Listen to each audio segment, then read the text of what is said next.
हा शास्त्रीनगर विभाग आहे। गेले मला वाटतं महिनाभर इथे सगळी बहुतेक मॅनहोल्स सगळी चोक झाली होती आणि याच्याकरता पुष्कळ वेळा ती छोटी गाडी आली होती, पण ही मोठी गाडी काही मिळतच नव्हती।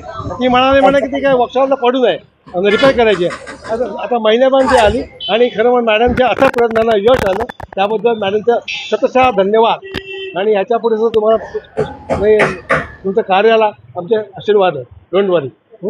धन्यवाद। बस। नमस्कार। आता आपण इथे शास्त्रीनगर प्रभागातील कैलासनगर चौक येथे उभे आहोत। गेल्या मला वाटतं जवळपास 15 दिवसापासून कैलासनगर मधील सर्व रहिवाशांच्या माझ्याकडे तक्रारी आल्या।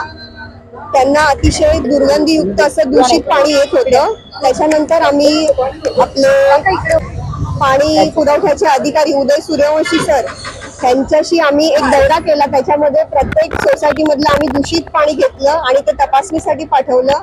त्याच्यानंतर आपण जे त्याचं मूळ कारण जे आहे, म्हणजे आपल्याकडे ज्या मेन ड्रेनेजच्या जे असतात रस्त्यावरचे ते तुडुंब भरले असल्या कारणामुळे ह्या सोसायटींच्या जे पाण्याचे कनेक्शन हे त्यातनं पास होत असल्यामुळे त्यांना दूषित पाणी येत होतं।